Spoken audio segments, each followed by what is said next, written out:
As I say, because I can't hear myself in my headphones, as I say every single, there it is, Monday morning, it's his a vibe. What is up, nerds? This is me, your buddy pal, Hey Archer. Welcome back to Nerdy Coffee here on Nerd Affiliated. Off the top, congratulations, General Kenobi, celebrating 4 months of the membership.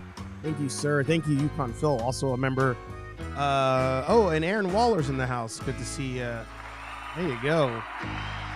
Welcome back to your Monday morning nerdy show where we sit back, relax, enjoy a nice cup of brew, talk about last week's nerdy news. Did I just come up with a new catchphrase or the new catch line? Is that what we're going to do? All right, I'm going to write that down. Cheers to all of you. Oh, yeah. But yeah, we talk about last week's news. We talk about the box office, just things in general that, caught our attention. Little review action as well. And whatever it is you want to talk about. We'll be here for about 30 to 45 today, give or take. I have a repair to do in the bathroom, so I can't be here too long. But if you have a YouTube channel, podcast, a blog, a vlog, an OnlyFans, newsletter, smoke signals, whatever it may be, put it in the chat. Support one another.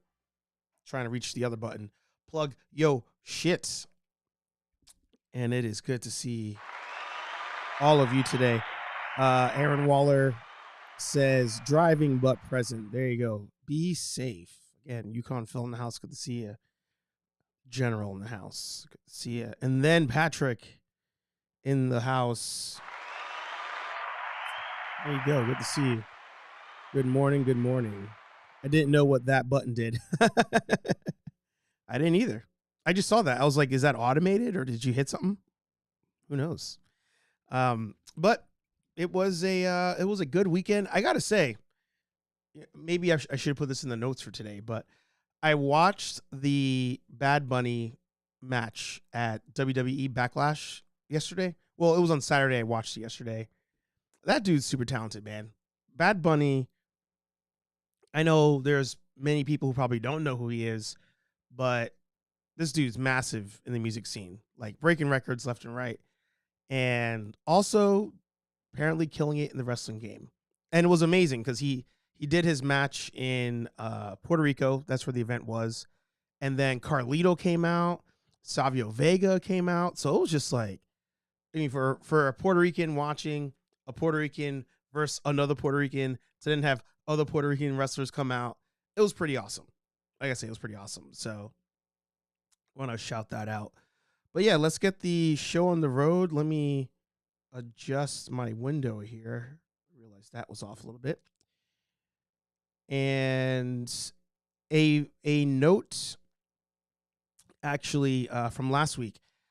Some people were curious what happened to Hey Archer Live, and then they're like, oh, I didn't realize I missed it. So last Thursday, I had a concert to go to. I went to Coheed and Cambria. I'll pull them up on the screen. I don't know why I'm not using my visual assets here. Last week, I went to Coheed and Cambria. One of my favorite bands in my college day and even in adulthood. And because of that, it was a last minute grab. It was on Thursday. It was on Star Wars Day. So I said, all right, I'll do Hey Archer Live in the morning, but also Visions came out because it was Star Wars Day. So I decided to do a little watch party for Star Wars Visions. I didn't get a chance to finish the whole series during that watch party, but I did finish the series afterwards. So a couple things here. I'll talk about Visions in the review section of this morning. I was disappointed in this concert, I have to say. And I know this is going to be a very old band thing to say, right? And you may feel the same way if you have a favorite band or concert or whatever. It's like I go to the show and I kind of want to see the old stuff. I kind of want to see the things that got me into the band, right? The hits. The equivalent, I will say, was going to see Metallica, and they don't play Enter Sandman, they don't play Master of Puppets, they don't play um, Sanitarium, right? Like they don't play, they don't have to play all the hits, but play a couple of them. Damn, you know. So I didn't get that. And then I was also kind of hoping that since it was May the 4th, Claudio's a big nerd. By the way, even though I'm giving a negative review on the concert, I still love the concert. Right? It's just cliche thing. It wasn't what I wanted. But Claudio being a big nerd, I was like, oh, maybe they'll come out in like costumes or something for May the 4th. No. Maybe they would play some Star Wars things on stage. No. So that was a letdown. But all things considered, Claudio's still one of the best frontmen to ever walk this earth as far as playing ability, singing ability at the same time, creativity, the world building, all that stuff of the music. I will always be a Coheed fan, even if I don't like the new things. But I think that's what a lot of us do, right? A lot of us, you get into a artist or band at a certain time of your life, and you get into them for a reason. And then eventually, as that band grows and changes their sounds, sometimes you kind of get phased out. Sometimes you like it. Or you play you do a Slayer, and you literally make the same album 15 times. And every album sounds the same. I couldn't tell you one song from the other when if you watch them live, although I have my favorite Slayer songs. I'm not saying that, but I would have liked some Star Wars in my show. Exactly. Yeah, just want some Star Wars there. And Rolando in the house. Good to see you. This dude, let me pull up Rolando's IG here real quick. Because, we always joke that Rolando is Mr. YouTube, right? Rolando Flores is in every live stream at all times of the day. But Rolando is also in every Target and Walmart at all times of the day. So if you're not following Rolando on the socials, I put his link in the comments. If you're listening to the podcast, just look up 70 Rolando_Flores.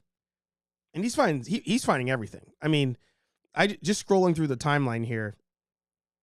I mean, there's chases, complete waves, new things, all sorts of stuff. So shout out to you, Rolando. Phil says, I'm like that with Metallica now. Can't stand the new stuff. Yeah. And even, we'll talk music for a second. Remember when Saint Anger came out, right? And Lars had the tinging snare drum, dong, dong, dong, dong, dong. Like, they were part of the experience of Saint Anger was like the documentary and then them releasing the album. But when you saw the show, you were like, all right, cool. You're gonna play Saint Anger. You're gonna play like two more hits, quote unquote, off that album. But you gotta give me the old stuff, right? Then you fast forward, you get Death Magnetic, and that was my first and only time seeing them. I'm gonna see them, I think this summer, if I remember. But I saw them on the Death Magnetic tour. Played a couple songs off it, but they knew the assignment. You give me those songs like in the middle, but you start. Oh no, they started with All Night Long. I always remember that. Like that was a good riff.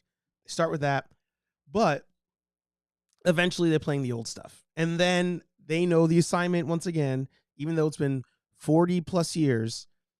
Final song of the night. The house lights turn on, Seek and Destroy. Like, I mean, that's what, that's why we're here. Like, play your new stuff, get it all out, but you got to give the old stuff too. So, yeah. Metallica puts on one hell of a show.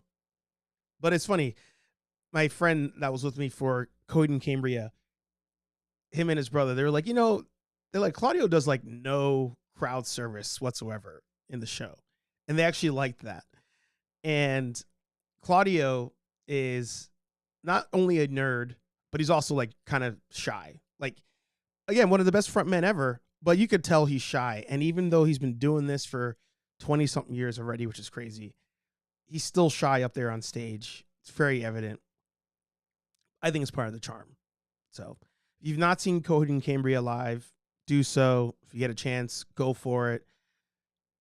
I always give them props because they were a band that, even though you probably only maybe know one song, they sell out every show.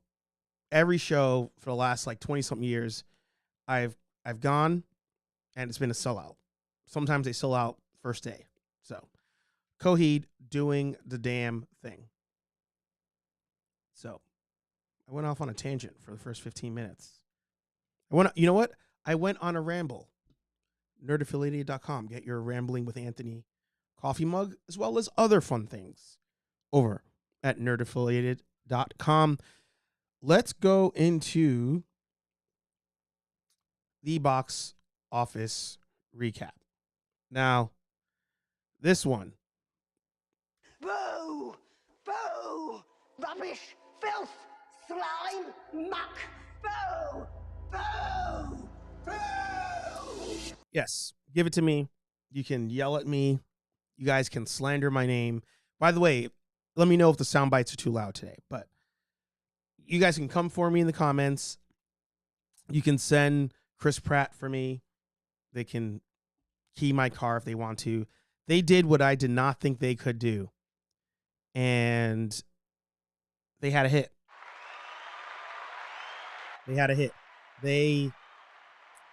Guardians of the Galaxy won last weekend with $114 million. $114 million.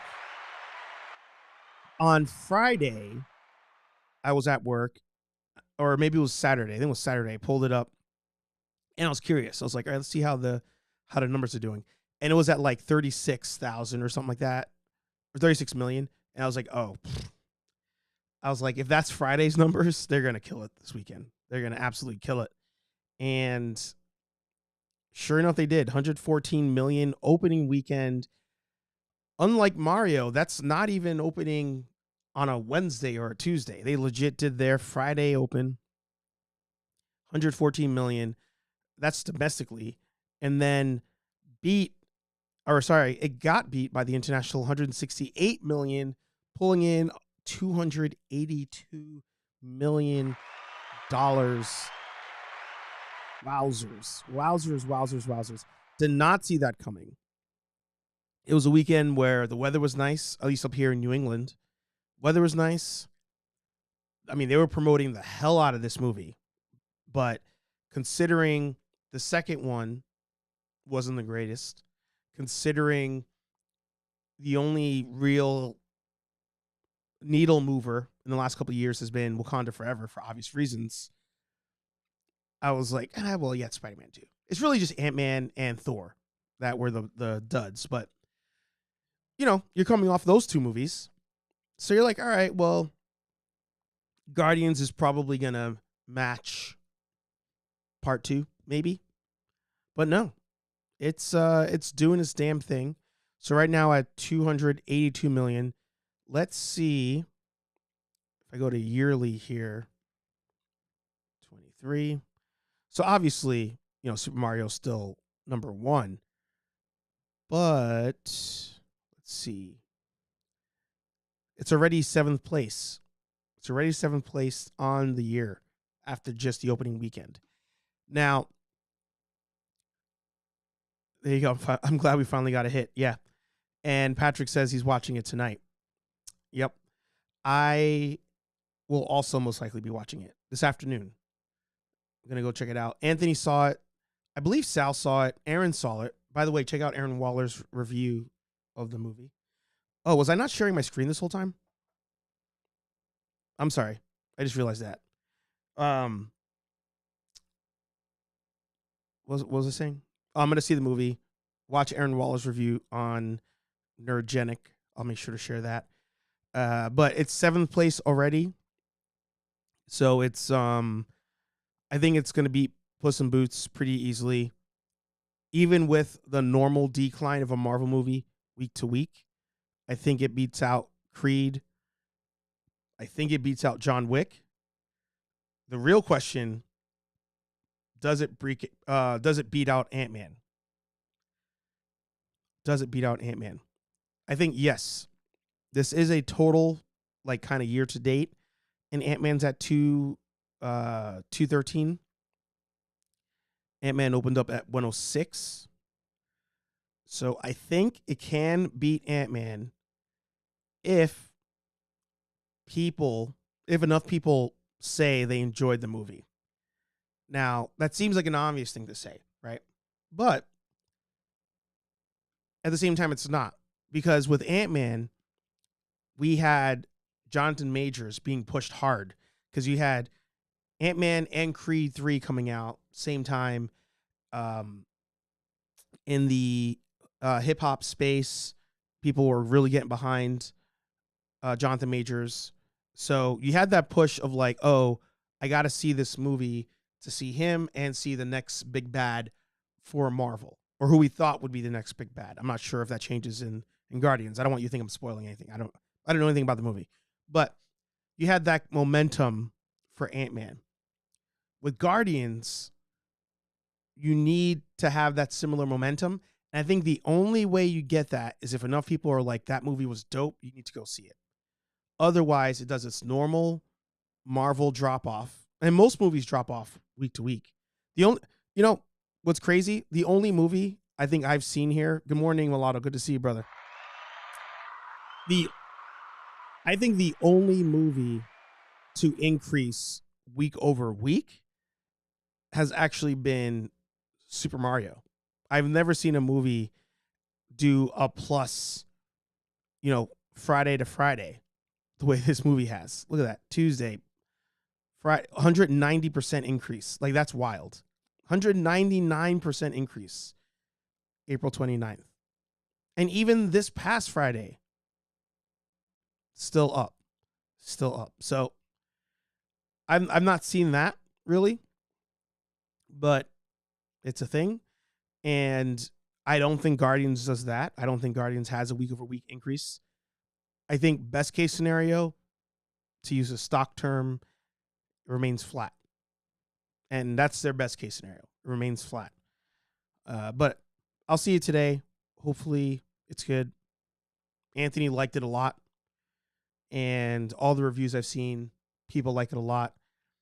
Consistently though, people do say it's better than the second, but number one is still number one. So, but I think for different reasons too. So we'll see. We will see. I like that. Respect the chat. Hit the like button. There you go. I love that. Cool. Patrick says two Chris Pratt hits in a row. You don't say. I didn't even catch that. As I was saying it, I didn't even catch that. Yeah, Chris Pratt is in Super Mario, and Chris Pratt is in Guardians. That's insane. Make sure I didn't miss any comments there. Nope, we are good. Kenobi says he liked it. There you go. Yep, thumbs up. And Mulatto is excited for the new Flash movie. Yeah. I think Guardians being a good movie helps out the Flash because James Gunn's attached to both. I think that really will help it. So, I think the Flash was already going to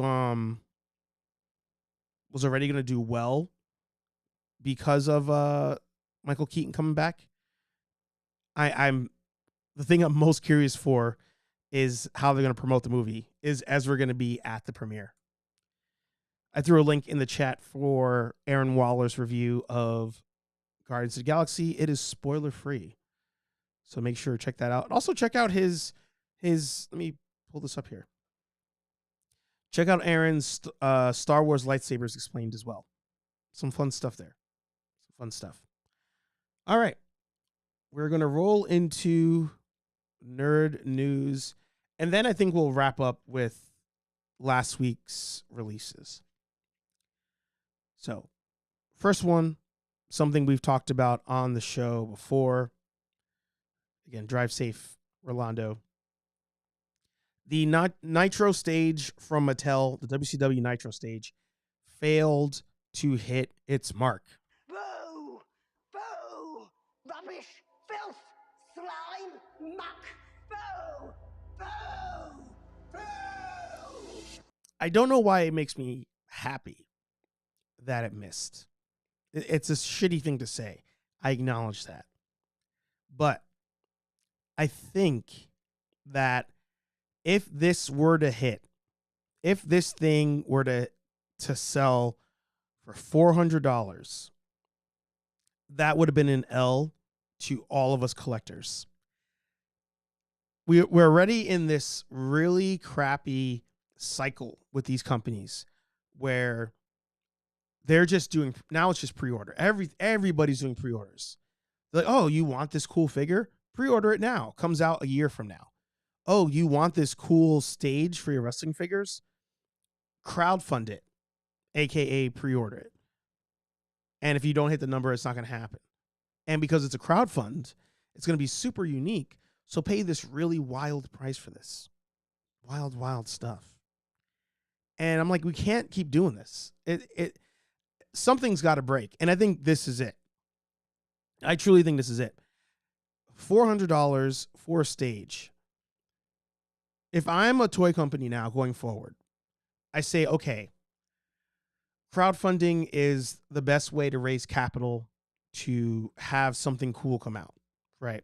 It also lets us know we're not going to invest so much money and then it's going to sell half to a quarter of the amount. We know that by doing a crowdfund, we're guaranteed X amount.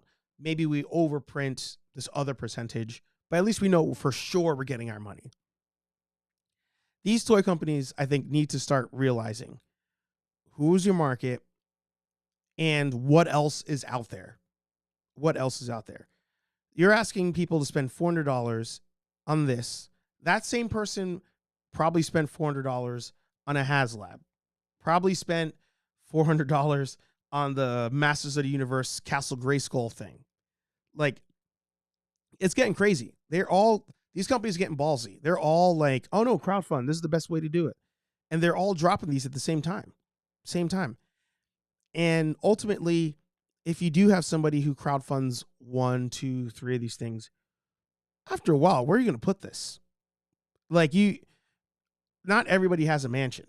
Not everybody has a house. But even if you have a house, you probably have a toy room, or maybe you have a man cave if you're lucky. But like, how many things that have a dimension set of 20.5 by 40 by 20.5 can you possibly put out there? It's crazy. Yeah, no problem, Aaron. Always. Patrick says the Mustang of Vengeance was a turning point for crowdfunding, it seems. Yeah, I mean, as a recap on that one, let's go to HasLab. And Hasbro, by the way, is saying they're going to still have more coming out. But, you know, the Hiss Tank, I think the Hiss Tank was a major blow because it did so well that all these companies were like, oh, well, obviously there's still a thirst for crowdfunding. Look how well it did. But where is that damn thing? Here it is. You know, you wanted us to pay $350. And even think about that difference. $350 for a car that lights up versus $400 for a stage. What I say it was like 40 by 20 or something. Insanity. These companies are insane. And I'm hoping that this all stops. I really hope it stops. Because, you know, you look at all these things, and it's cool. Like, these are all great. Galactus is cool. The Razor Crest is cool. But, like, if I have the Razor Crest and I happen to previously have backed the sail barge, because that was the very first thing they ever had, like, how many more things am I going to get? At $500? Your customer's probably tapped out.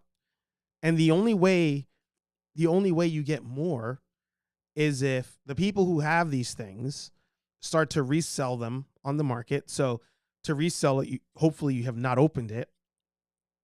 and they sell it for a profit and then use that money to buy the next thing. But then the next thing, they also have to keep that in package and then resell that for the next one. It's crazy. It's crazy.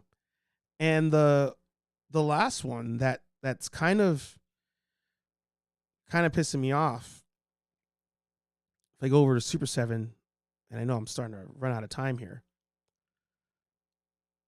So Super 7 just announced the Conan the Barbarian wave. You know, I want this wave? Yes. But a couple issues here. One, I'm tired of pre-ordering these things. Like, if you're going to show me the figure, just release it. Like, believe in your product, at least to some extent, that it's already being made. Offer pre-orders. The thing comes out in like a month, maybe 2 months. And then once the pre-orders sell out, then you could be like, hey, we're going to open up pre-orders again for a future print that comes out February 2024. You know, but I've already now got I got 4 things already on pre-order from Super 7 I'm not seeing until next year. I got Batman Hot Toys I'm not seeing until next year. Like, at a certain point, you're like, I'm giving away all this money and not even seeing the things I'm buying for over a year's time. It's a little wild. It's a little wild. And then the last thing here, and I hate to bash this because I want this set. You know, you have these the super pack here. If you pre-order all 4 figures in this bundle, you'll get this pack of battle damaged and bloody weapons. I'm sorry. For $55, you can give me that stuff. You can give me that stuff. Sell the accessory pack on its own. Maybe put some alternate head sculpts in there. Maybe put some, I don't know, additional weapons that can go with any Conan figure you have. Because we've already had a couple waves. This is wave 5. So throw some stuff in there I can use with my existing Conan figures. Sell it as an accessory pack. But don't be like, to get the bloody sword, you got to buy all of these things. Not to mention, I already have a bloody sword from one of the other Conan figures. Bloody axe. Do I really need bloody axe? No. Staff? No. So it's crazy. They're $220. At what point these companies say, all right, we're pricing out everybody because inflation's crazy right now. Cost of, I bought ketchup the other day. It was $6 for a thing of ketchup. I'm really going to spend $220 on this 4-pack? Probably not. Probably not. But I'll get off my soapbox. I think the crowdfunding needs to stop. Needs to take a break. I think whichever company starts to lowball and sell on volume can come out on top, or will come out on top. Because there's no way. There's no way. Kenobi says, if you backed all those, we can be friends. Yeah, it's true. It's true. All right. Continuing on nerd news. So, if you didn't know, there's a writer's strike that is happening. The writer's strike in itself is crazy to me. As a quick overview here, the writers are, let me turn, I forgot to put my do not disturb. The writer's strike in they keep saying in Hollywood, but it's really across the U.S. Something that the writers are on strike about is their residuals for streaming. And it's crazy to me that they have to fight for that, because all these companies know that streaming is not only, it's not the future, it's now. Streaming is now. If you're not doing streaming, if your movies are not coming to streaming at a fast pace, if you don't have shows coming out on a regular basis on streaming, people unsubscribe, go watch something else. So you got to keep that going. But because because the writers are fighting for this, they've called a strike. Is the second one I think the last one was 17 years ago, something like that. So now all these movies and TV shows are on pause. Stranger Things is on pause. And my favorite Marvel movie is on pause. Blade. The Blade movie that I love to hate is on pause once again. Now, this movie, right, was announced. Let's see if this article even says when it was first announced, right? Because now we have all sorts of other things that are in jeopardy, right? Like right here, Captain America: New World Order, currently filming. Agatha, who gives a shit about Agatha? They're still doing a Wonder Man? Wow, okay. Thunderbolts, Deadpool 3, Fantastic Four, which is in casting. There's a lot of things that are in flux now, but when did this... it didn't even... All right, so this article explains a lot of what I was saying before.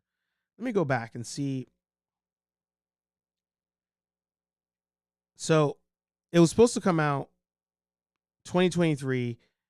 Now it was supposed to be 2024.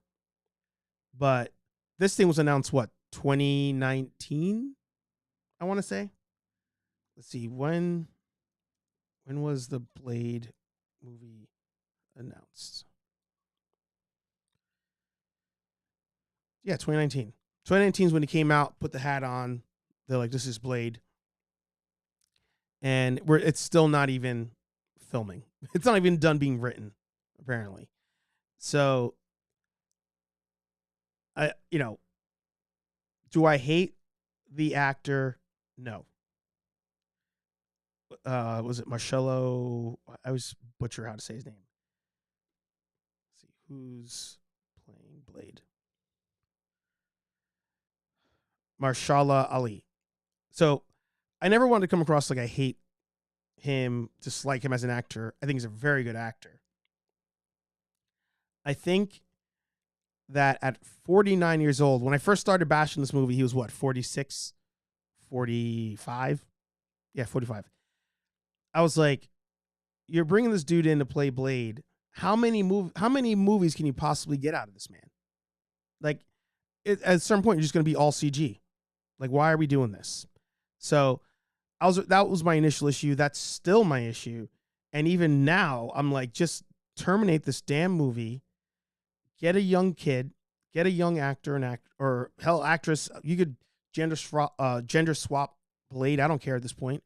But give me somebody young to play Blade that you can build a trilogy and then some on top of.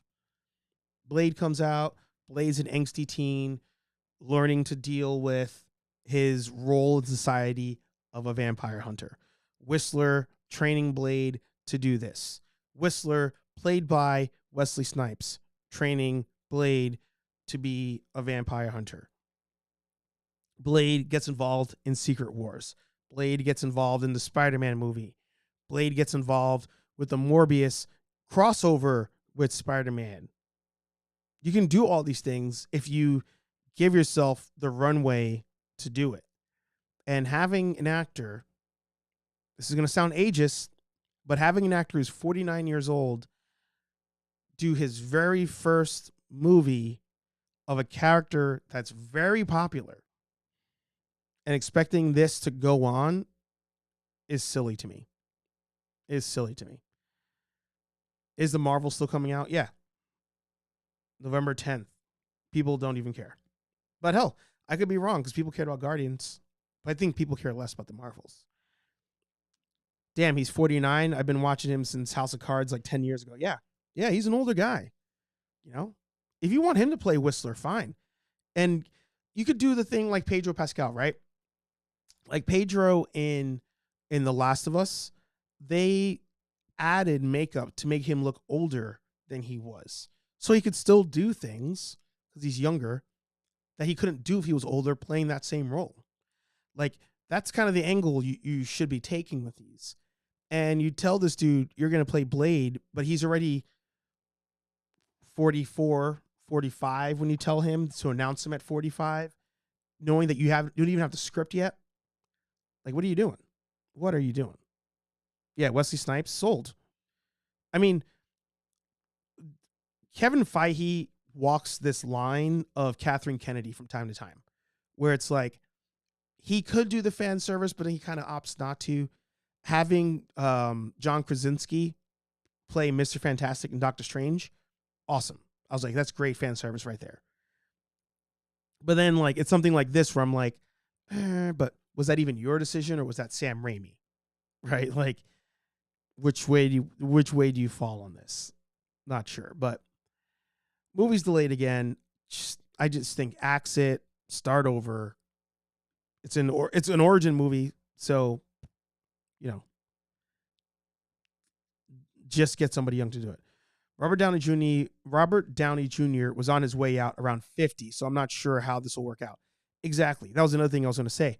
I was like, look at Guardians 3. Zoe's out. Dave Bautista's out. You look at the Avengers. Robert Downey's out. Chris Evans is out. These are all people in their 40s already. They're like, all right, for me to take it easy or back out. You can't just start now. You can't. I'm sorry. Unless you're going to play an older character, which is fine. That you can do all day. Like I said, you want him to play Whistler? Go for it. Age him up with makeup, all that stuff. And then you have the younger character. And then the younger character ages with the franchise. But this move, I think, is just stupid. I think it's stupid. Another funny one, actually, with Shazam. Like, Shazam is wild to me. I feel like my cat's about to walk across the soundboard. Back up. Get out of here. Shazam has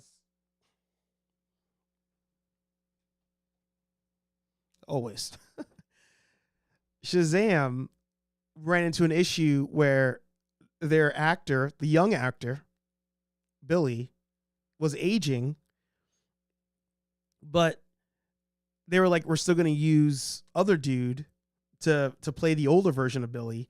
And it's like, Billy's already 18. Like, he's going to look how he's going to look. And you're telling me that the other guy is actually just him adult. Like, kind of dumb.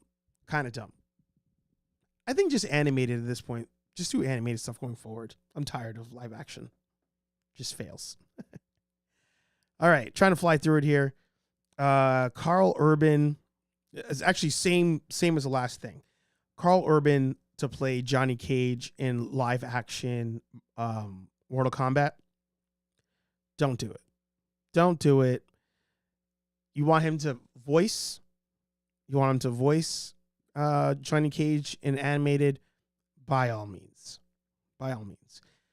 But you you want him to play Johnny Cage in the first movie? No. How old is Karl Urban? How old is this man? I love Karl Urban. I want Karl Urban. He's already 50. Karl Urban should be playing Dredd. That should be priority number one. Karl Urban playing Dredd, continuing to play, was it not Benny the Butcher? What's his character in The Boys? Billy Butcher. Oh, that's funny. Billy. Doing that, right? But we need another Dredd movie. That just needs to happen. But Karl Urban playing Johnny Cage? It's not the move. That is not the move. I hope it's just a rumor. This is not the way. And finally, on a good note, she finally got her place in the stars. Carrie Fisher, to you. She has made it to the Hollywood Walk of Fame. Should have been there already. Yes. Give us a Doom sequel. Even, yes. And with The Rock, too. The Rock in there again. This is Carrie Fisher's daughter, and of course, Mark Hamill. She finally gets her star, and long overdue. Long overdue.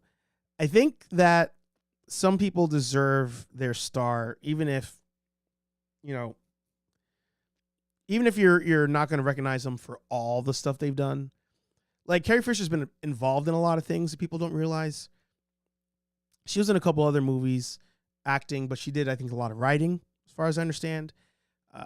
The one movie I always remember her in is Drop Dead Fred, if anybody ever remembers that, where I was just like, oh, Leia's in this movie. But very much, she's Princess Leia, General Leia, Queen Leia, General, whatever you want to call her. That's very much her. And I think that's such a iconic character and did so much for just generations of kids and young girls. I think Carrie should have been on the Walk of Fame long time ago. She should have been there. Yeah, Mark Hamill looking fit. Yeah, Mark Hamill, that's a legend right there. So congratulations, Carrie Fisher. Long overdue. And yeah. Sucks. Gone too soon. All right. I will end it with a quick last week's releases / review on Star Wars Visions Volume 2. Now, we watched the trailer before. Hey, Pikes and Lady, good to see you. Actually, you know what? I'm going to pull up, because I forgot to check on Kick, because I know last time, yeah, I feel like I keep getting spammers on there. I'm on Kick now. Can you react to a song? I don't even know who this person is. All right, so we'll come back to that. But I forget that we have Twitch and Kick from time to time. So I'm glad you're in the house, Pikes and Lady. So Star Wars Visions Volume 2, that dropped last week, and I did the live stream on it. I have to say, underwhelming. Underwhelming to me. I don't want to post any spoilers. I also don't want to be flagged. Oh, there you go. Oh, yeah. Yeah, I'll share the link. There you go. Got some Inception going on here. Love that. Yeah, see, so this person wrecked the song. I don't know. Is that a real person? I don't think so. I've fallen for that before. Fool me once, shame on you. Fool me twice, shame on. Fool me once, you can't fool me again. You guys remember where that's from? Anybody? I'll come back to it. So, Star Wars Visions Volume 2. As a reminder, Visions is an Elseworld stories. Every episode is a different studio creating a different storyline, different characters, all this stuff. What I realized more than halfway in, just over the halfway mark, was each season has like its own theme. So, sorry, there's a garbage truck going by me. So, season 1, the theme was very much like anime. It was like this, everything was like anime style. I don't know if you guys can even see it back there. There's a garbage truck. Let me see. I don't think you can. Nah, it's too bright. Anyway, so season 1 was anime style and like master and apprentice storylines for the most part, it seemed. And then this one was like art. Like art was the theme. And there's multiple things, right? So in this one, it was like female protagonist, art, and like family, like those three things. Maybe all three were not in every episode, but you got at least two of the three. And in the first season, I was like, all right, so it's like samurai style, but then there's also like a master and apprentice type story, and then like lightsabers being the essential part of a Jedi. Like in season 1, you saw at least two of the three. So this one, female protagonist, family, art. And I think that this season was the one that I'm like, not for me. There were highlights in it. There was a couple episodes I enjoyed. The first one, and actually, this goes for a couple of them. The first one was the one that in the trailers we were all like, wow, like this looks nuts, right? It's the one where you see the guy walking down the tunnel, he's dragging the saber blade, and then the girl lights it, and it looks more like a sword. Like, that one was great, but visually it was like hard on the eyes from time to time. And there's a couple other ones where like the storylines are good, but visually a little rough from time to time. The best one, I will say, and I'm not spoiling anything, the best one to me was actually like a Bollywood style. Well, not Bollywood style. It was, they don't tell you, how do I say this? There's episodes in the whole show where it's like, oh, that's blatantly supposed to be like this culture or this race of people or this, whatever. So in this one, they were supposed to be like Southeast Asian. And I thought they were supposed to be more like Indian, but I could be wrong because there's many countries in Southeast Asia. But I thought they were trying to be more Indian in it. But then they also had a hookah at one point, like in a chase scene. So I was like, oh, so maybe they're not. Wasn't sure. Either way, I thought it was one of the best ones. One of the best ones for sure. Great show. A great episode.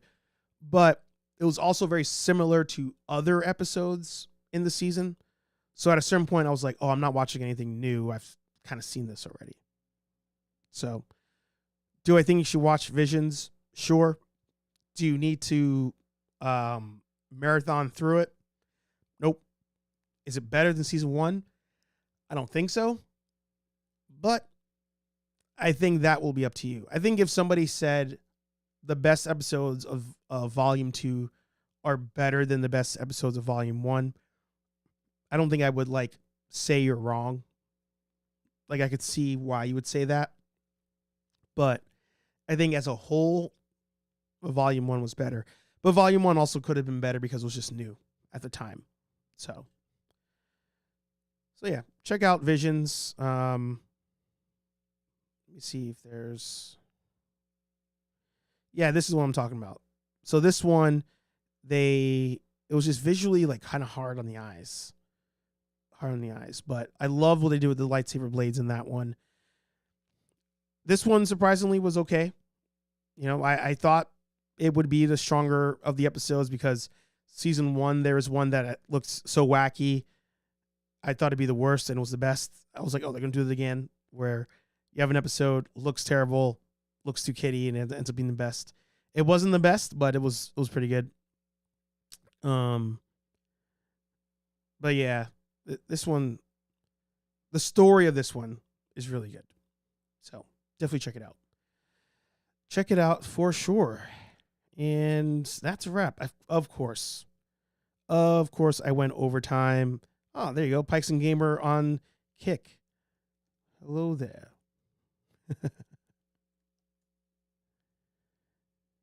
I wish I could somehow have the Kick chat jump into my chat screen for Ecamm. So maybe at some point they'll find a way to incorporate that. Yeah, I can't post comments on it.